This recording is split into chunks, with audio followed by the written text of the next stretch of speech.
Resulta muy útil pensar en la dirección de un equipo como si fuera la administración de una fábrica de desayunos. O sea, si quien está a cargo no sabe medir los ingredientes con precisión, o si no calcula bien el tiempo de cocción de las tostadas y los huevos para que salgan al mismo tiempo. Sí, terminas con un plato frío y un cliente furioso. Exacto. El resultado final no es simplemente un mal plato, es un desastre que retrasa toda la operación. Y bueno, hoy realizaremos un análisis a fondo de un texto verdaderamente legendario. Es un manual de supervivencia para quienes lideran equipos o aspiran a hacerlo. Hablamos de High Output Management, de Andrew C. Grove. Un clásico absoluto. Tal cual. Y para dar un poco de contexto a quienes nos escuchan, Grove fue el histórico CEO de Intel. La misión de esta inmersión de hoy es extraer su sistema completo. Vamos a hablar de las palancas de gestión, la estructura exacta para que las reuniones dejen de ser una tortura, un panel de control semanal indispensable y los 5 errores críticos del manager. Y es un análisis fundamental porque, a ver, Grove no era el típico teórico de oficina redactando conceptos abstractos. Su historia es fascinante. Él era un ingeniero que escapó de Hungría, llegó a Estados Unidos y aplicó una mentalidad súper técnica. 100%. Aplicó la rigurosidad mental de la ingeniería a un área que hasta ese momento se consideraba casi un arte místico, o sea, la gestión de personas. Hay que recordar que él implementó estas ideas cuando Intel luchaba por su supervivencia frente a la competencia de los japoneses en los 80. Que vendían chips más baratos y de mejor calidad. Ajá. La única forma de sobrevivir era extrayendo el máximo rendimiento de cada persona. Así que este texto no es sobre cómo ser un jefe simpático, sino sobre cómo transformar la ambigüedad del liderazgo en una ciencia predecible. Ese contexto de supervivencia explica mucho la urgencia de sus métodos. Y el texto arranca con un cambio de paradigma brutal. La premisa central establece que el resultado de un gerente no equivale a sus actividades individuales. Eso le vuela la cabeza a muchos. Totalmente. No importa cuántos correos respondas o qué tan ocupado parezcas, el resultado de un gerente es, única y exclusivamente, el resultado final de los equipos bajo su influencia. Es como un entrenador deportivo. Claro, el entrenador no mete goles. Exacto. Por más que grite en la cancha, su efectividad se mide por las victorias del equipo. Y para entender cómo lograr que ese equipo gane, Grove introduce el concepto de la caja negra. Volviendo a tu analogía de la fábrica de desayunos, toda operación funciona como una caja negra. Entran materias primas, ocurre la magia dentro y sale un producto. Ajá. El gran problema es que los gerentes intentan adivinar qué ocurre adentro usando la intuición. Grove dice que necesitas ventanas, y esas ventanas son los indicadores de rendimiento. Si no, operas a ciegas. Lo cual nos lleva a la creación de este panel de control semanal, o el scorecard. Grove sugiere que toda persona con personal a cargo debería recibir un reporte muy específico cada lunes. Y no son 50 métricas, son 4 categorías. 4 nada más. Sí. Primero, el pronóstico de ventas, para conocer la demanda. Segundo, el inventario, o sea, los recursos disponibles. Tercero, la condición del equipo, previniendo ausencias o saturación. Y cuarto, los indicadores de calidad.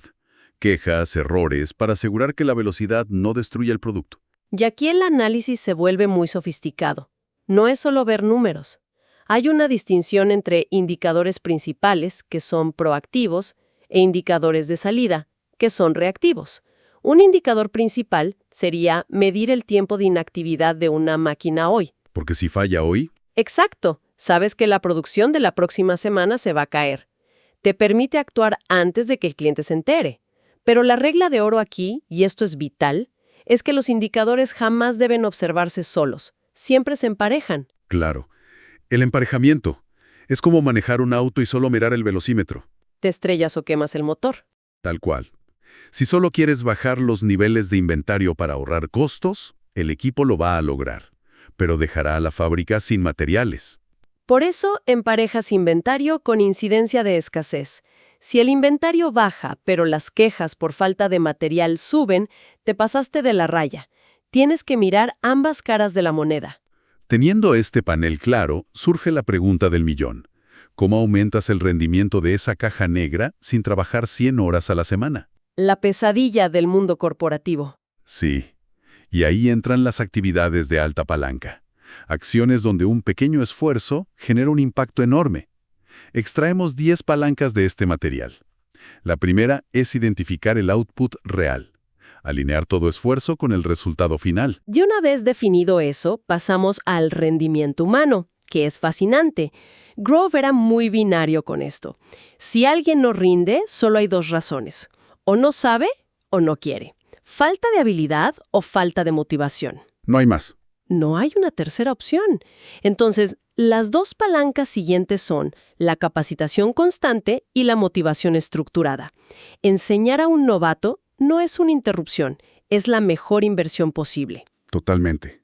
Lo que nos lleva a la cuarta palanca, que genera tanta fricción. La delegación con seguimiento. El texto es tajante. Delegar y desentenderse no es gestión, es abdicar. Y para no caer en el micromanagement, al hacer seguimiento, está el concepto de madurez relevante para la tarea. Esta es mi parte favorita. La experiencia general de alguien no dicta cómo lo gestionas, sino su experiencia en esa tarea específica. O sea, si asciendes a tu mejor vendedor a gerente, Exacto. Tiene una madurez altísima vendiendo, pero bajísima gestionando personas. Si lo dejas solo asumiendo que es un veterano, estás abdicando. Necesitas supervisión de novato en esa nueva tarea hasta que gane madurez. tiene muchísimo sentido. Siguiendo con las palancas, la quinta es el pronóstico, o forecasting. Construir anticipando la demanda, no apagando incendios. La sexta es la simplificación del trabajo. Recortar entre 30 y 50% de los pasos burocráticos. Qué buena falta le hace a muchas empresas. Y la séptima palanca aplica al propio gerente. Aumentar la tasa de actividad gerencial. Estandarizar respuestas. Si te preguntan lo mismo 3 veces por semana, documenta un proceso. Ajá. La octava palanca es el control de la proporción de subordinados. Mantener equipos de 6 a 8 personas. Más de eso y el seguimiento es imposible. Y menos de eso, caes en el micromanagement porque te sobra tiempo. 100%. Las últimas dos palancas son empujar las decisiones al nivel operativo más bajo porque ahí está el conocimiento técnico fresco. Y la décima es la medición visible. Poner las métricas a la vista de todos para matar la política interna. Ahora bien, todas estas palancas necesitan un vehículo para suceder. Y aquí tocamos un tema doloroso. Las reuniones. Uy, sí. Grove tiene una frase lapidaria. Dice que una reunión no es una interrupción del trabajo directivo. Es el medio exacto a través del cual se realice ese trabajo. La solución no es cancelarlas. Es estructurarlas en dos tipos. Orientadas a procesos y orientadas a misiones. Las de procesos son las recurrentes. Reuniones de staff, unos a unos, sirven para que no te interrumpan 50 veces en la semana. Y las de misiones son ad hoc, para apagar un incendio específico. Si tu calendario está lleno de reuniones de misión, tu empresa es un caos. Tal cual. Y fíjate en las reuniones de staff.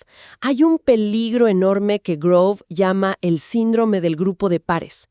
Cuando hay gente del mismo rango y nadie quiere ser el primero en opinar o contradecir al jefe. Todos esperan a ver para dónde sopla el viento. Exacto.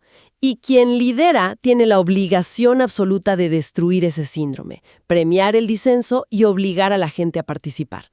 Y el mejor lugar para cultivar esa confianza es la reunión uno a uno. El material nos da un checklist definitivo para estas sesiones. Primero, frecuencia dinámica.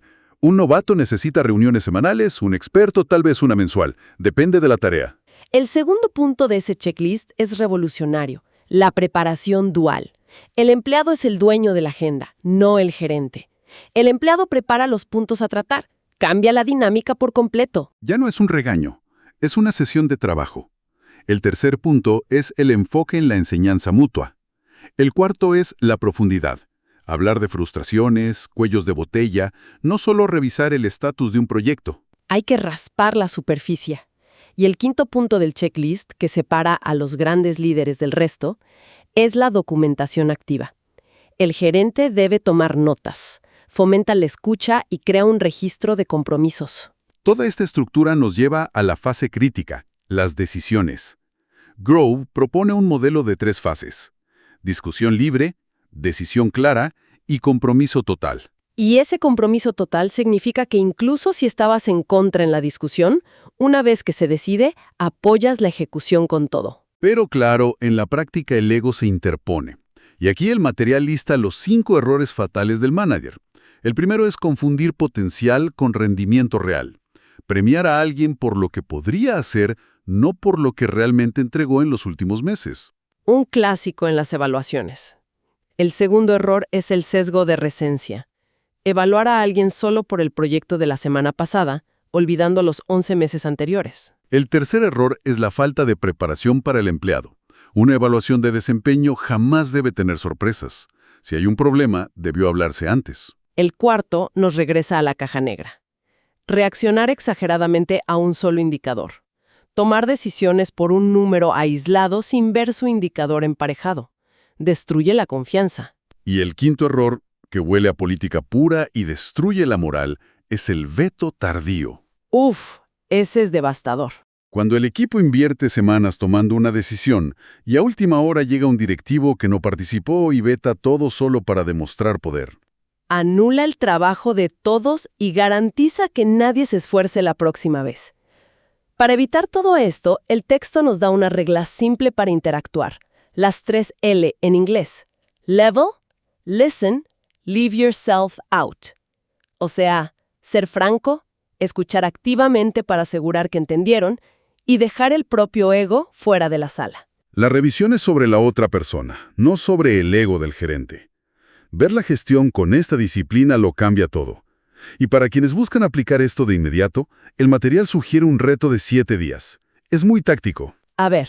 Día 1, define la caja negra de tu equipo, entradas y salidas. Día 2, establece al menos 2 indicadores emparejados para tu scorecard. Día 3, audita tu calendario y clasifica tus reuniones en proceso o misión. Súper práctico. El día 4 sería exigir esa agenda previa para tus 1 a 1 y empezar a tomar notas. El día 5, toma un proceso burocrático y recórtalo un 30%. Día 6, delega algo que harías tú mismo, pero fija el seguimiento según la madurez del empleado. Y día 7, prepara tu próxima evaluación usando las 3 reglas de franqueza, escucha y cero ego. De todo eso, creo que el impacto más inmediato está en los unos a unos. Pedir una agenda previa y tomar notas cambia el nivel de la conversación desde el minuto 1. Es un cambio que notas esta misma semana. Y para cerrar este análisis, hay una reflexión que se desprende de la regla de oro de Growth que quiero dejar sobre la mesa. Si el resultado de quien gestiona es únicamente el resultado de su equipo, ¿qué es esto? Ascienden a la mejor programadora al líder del equipo. Pero ella, por perfeccionismo, se niega a soltar el código crítico diciendo que nadie lo hace tan rápido como ella. La pregunta es, ¿está siendo realmente productiva o al acaparar el trabajo se convirtió en el mayor cuello de botella de su propia fábrica? Es una contradicción brutal. Terminas asfixiando a tu propio equipo por no querer soltar. Es algo que cualquier líder técnico tiene que resolver. Bueno, con eso cerramos esta inmersión de hoy. Nos llevamos tácticas muy claras para implementar. A poner en práctica ese checklist semanal. 100%. Hasta la próxima.